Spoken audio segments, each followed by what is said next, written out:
Hola, buenas tardes. Vamos a empezar con este siguiente tema que se llama definición de compuertas lógicas. ¿Por qué es importante las compuertas lógicas en los PLCs? Porque acuérdense que como dijimos al principio de las primeras clases, el PLC pues trabaja con unos y ceros o con lógicas booleanas, perdón, y pues así es de la misma manera en la que trabajan las compuertas lógicas. Entonces vamos a ver este que es primero una compuerta lógica. Entonces dice aquí que es un dispositivo electrónico, es una expresión física de un operador booleano en una lógica de conmutación.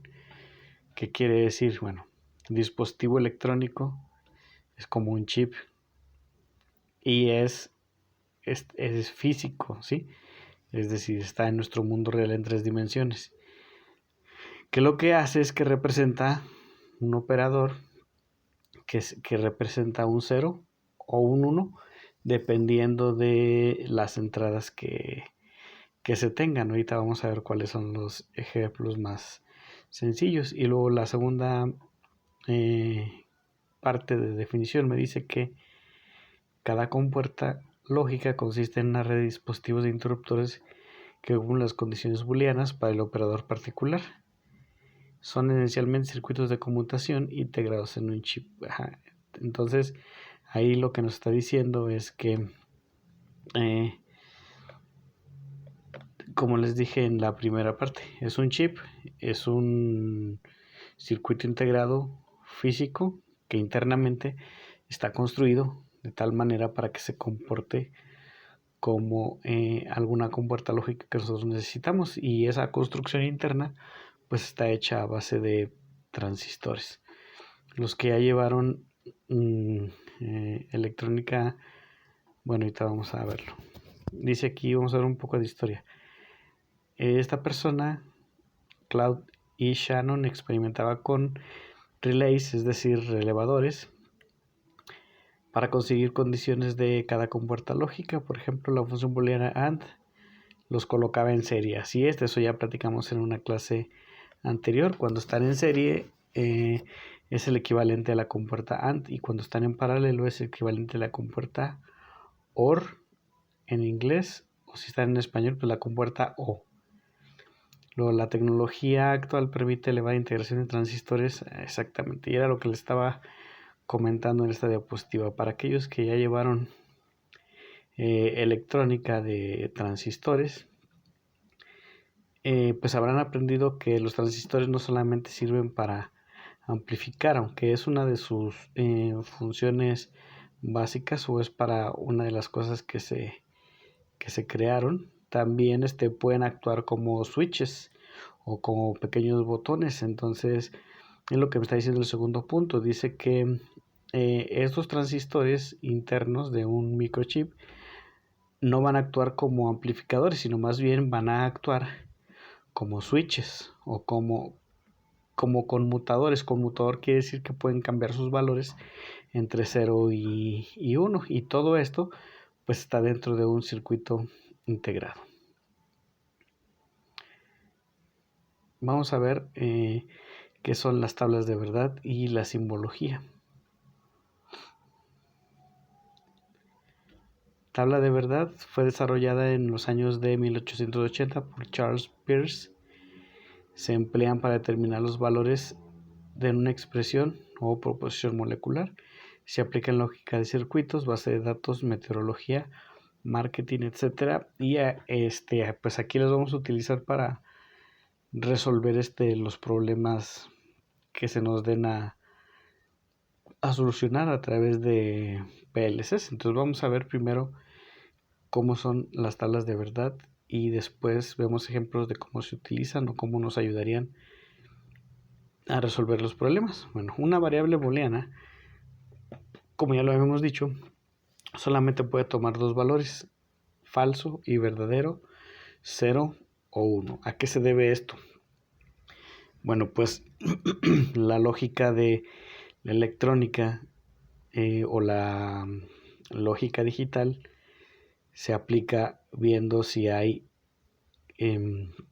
medición de voltaje o no hay medición de voltaje. Entonces esto implica que solamente tengamos dos valores, es decir, si hay voltaje, que podría ser verdadero o 1, o no hay voltaje, que sería 0 o falso. Y aquí estamos viendo precisamente esto que yo les digo en los dibujos de aquí. En este diagrama tenemos nuestra fuente de voltaje, tenemos un foco o LEDs, quieren llamarlo así, y nuestro switch A está abierto. Entonces esta abertura hace que no haya flujo de corriente a través de este circuito, por lo tanto no enciende esta bombilla o este foco que tenemos aquí. Contrario a lo que tenemos de este lado, una vez que el switch pasa de 0 a 1 o que está cerrado, permite el flujo de corriente, y al fluir la corriente a través de todo este lazo, pues implica que el foco o esta bombilla, o también puede ser un LED, pues se encienda. Entonces esos son los dos estados que puede tener una variable booleana. ¿Cuál sería la tabla de verdad? Pues la tabla de verdad es esta.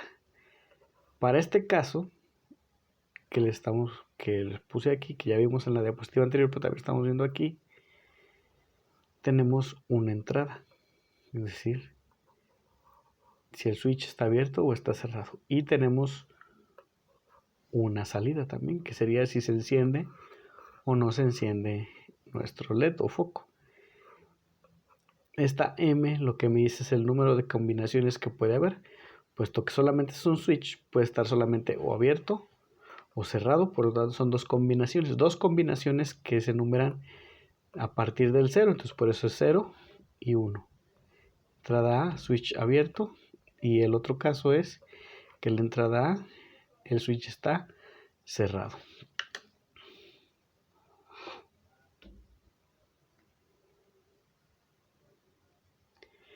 ¿Qué pasa si ahora nosotros agregamos otro switch a la red? Entonces ahora, en esta ocasión, tenemos dos switches que están en serie. Como dijimos, correspondería a la operación de AND. Pero bueno, antes de eso vamos a ver. Entonces ahora, ¿cuántas combinaciones posibles hay? Bueno, pues la primera es que yo tenga ambos switches abiertos, que representan un 0, 0. Después yo podría cerrar este, pero A se queda abierto, entonces tengo A abierto, B cerrado. Los puedo tener al contrario. Ahora A cerrado y B abierto. Y la última combinación es que ambos estén cerrados. Entonces fíjense, tengo 0, 1, 2, 3. Son 4 combinaciones que van desde el 0 hasta el 3. Y dependiendo de eso, pues es la salida que nos va a dar. Y aquí me dice, son 4 combinaciones posibles. ¿Qué pasa si ahora yo tengo o agregamos otro switch? Se fijan, teníamos el A y el B, y ahora en paralelo se le agrega un switch C con el B. Entonces ahora tengo 3 switches. Entonces la primera combinación podría ser todos cerrados.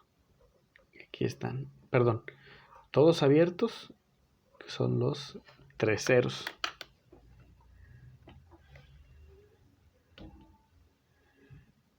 La siguiente combinación, que bueno, no se ve aquí porque no está. La siguiente combinación sería A y B abiertos y C cerrado. Aquí está equivocado el dibujo. Bueno, creo que no se están actualizando, pero la siguiente sería A abierto, B cerrado, C abierto. Entonces tengo A abierto, B cerrado, C abierto.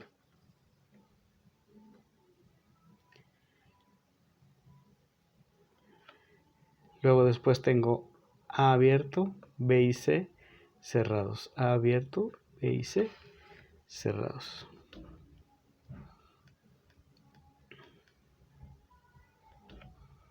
Ahora cierro A, pero B y C quedan abiertos.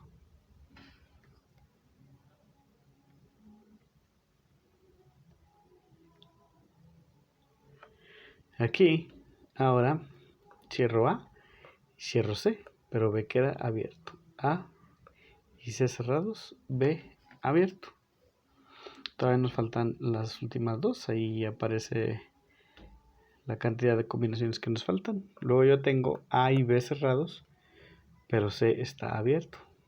A y B cerrados, C abierto, y pues la última es obviamente todos ellos cerrados. Y aquí está, la última combinación sería todos ellos cerrados. Entonces ahora yo tengo tres variables de entrada que son representados por medio de tres switches o tres condiciones que necesito controlar o que necesito determinar. Entonces quiero que se fijen cómo quedó la tabla o cómo se llena la tabla de verdad. Entonces vamos empezando haciendo las cuentas en binario. Si se recuerdan, este representa el 0, este representa un 1, este un 2, 3, 4, 5, 6 y 7. Eso significa que tengo 8 combinaciones, las cuales van desde el 0 hasta el 7. Aquí está ya completa la tabla. 8 combinaciones, como le acabo de decir, y van desde el 0 hasta el 7.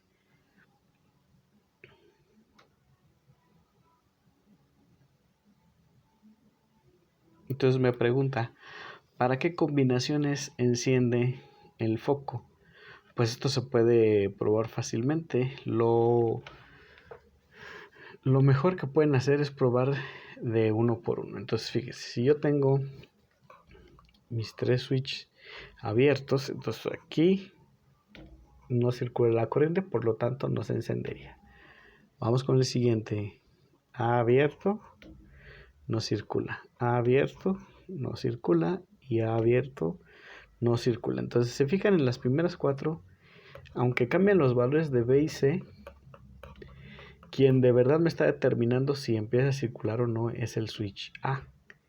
Entonces vamos a fijarnos ahora en las siguientes cuatro combinaciones. Este está cerrado. Una vez que está cerrado, pasa la corriente. Estoy probando este caso, pero yo tengo B y C abiertos, entonces aquí no hay nada, hay un 0. Ahora el siguiente caso, A y C están cerrados, entonces A está cerrado, pasa la corriente. C está cerrado, pasa la corriente y enciende el foco. Entonces este sería aquí 1. Vamos con el siguiente caso, A y B cerrados. A está cerrado, pasa la corriente. B está cerrado, pasa la corriente y enciende el foco.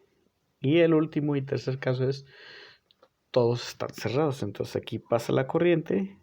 Acuérdense que cuando estamos en paralelo, la corriente se separa, se vuelve a reunir en este punto y enciende el foco. Entonces la respuesta para este ejercicio es que solamente con las últimas tres combinaciones se enciende el foco. Para todo lo demás, el foco lo tenemos pues apagado.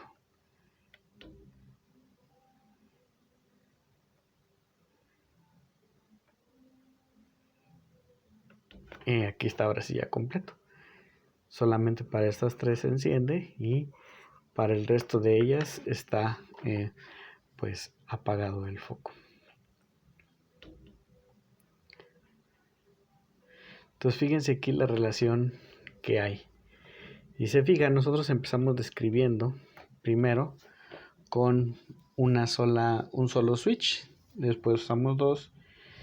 Pues usamos 3. ¿Qué pasa si ahora si incrementamos a 4 switches o a 4 condiciones de entrada? Si nosotros aumentamos ahora a 4 condiciones de entrada, ahora vamos a tener 16 combinaciones, las cuales van desde la combinación 0 hasta la combinación 15. Entonces fíjense cómo queda esta relación. El número de combinaciones va a depender del número de variables de entrada, bueno, que en este caso es n. Entonces si yo tengo un solo switch, quiere decir que yo tengo un 2 a la 1, solamente hay 2 combinaciones. Aquí está, déjenme señalarla. Una variable, 2 combinaciones. Si yo tengo 2 switches, quiere decir que yo tengo un 2 elevado a la 2. Un 2 elevado a 2 es un 4.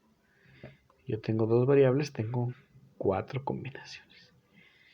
Ahora si yo tengo 3 switches, pues tengo un 2 elevado a la 3. 2 por 2, 4 por 2, 8. Entonces, 3 variables de entrada son 8 combinaciones. 4 variables son 16, 5 son 32, 6 son 64 y podemos aumentarle. 7 serían 128. ¿Y qué más sigue? Bueno, 2, 4, 8, 300, 254. Y así sucesivamente nos vamos aumentando el número de combinaciones, que si se fijan no es lineal, sino que más bien es exponencial. Entonces, voy a subir este video, espero que haya quedado claro y ahorita seguimos con otro.